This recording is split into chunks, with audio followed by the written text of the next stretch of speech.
Congratulations, you just got your permanent resident card, you've been married, you went through the process and you got your green card. You're done, right? Hold on, there could be a next step that's very important called removing the conditions of residency. Do you know about it? Well, listen today on Immigration Wednesdays, we're going to talk about it. Hi, I'm attorney Jeff Peak. A lot of people when they get married have to go through the process of getting the green card for their spouse. A lot of people always say, how do I get citizenship for my spouse? Well, you don't go straight to citizenship, as we all know, unless you have a parent who's a citizen. If you're getting status through a spouse who's a citizen or a permanent resident, you're going to start off with your green card or your permanent residence card. And everybody goes through this process. Some people go through the consular process. Some people adjust status here in the United States. Some people come in as fiancés. Some people get it through employers. But if you got it through a spouse and you're a newlywed, well, guess what? You know this, your card is only given for 2 years. Well, what does that mean? That's called a conditional permanent residence card.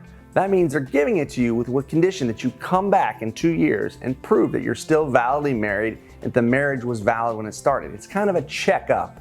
It's kind of a double verifying that you weren't just getting married for papers, that you guys really were in love, you really wanted to stay together.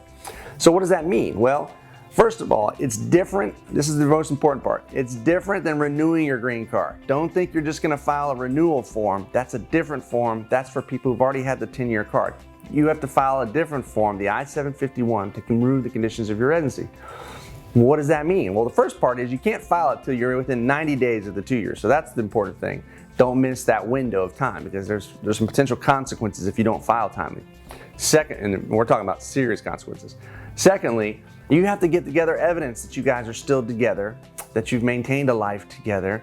You have to evidence that, again, that it was a legit marriage from the beginning. It's kind of like reapplying, if you want to be honest.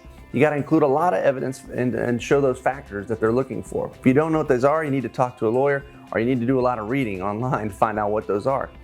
But the good news is, once you file that, your work permit, your green card is automatically going to be considered valid for another year, and you still continue accumulating time to be eligible for citizenship or naturalization if you want to. So anybody who's a permanent resident, if they have 3 years of permanent residency and they're still married to the U.S. citizen, can file for naturalization. So I've actually seen cases where we filed to remove the conditions for their green card, and before we even get approved, they're already eligible to file for their citizenship. So that's an important step. You don't want to miss out on it. You don't want to confuse it for an I-90.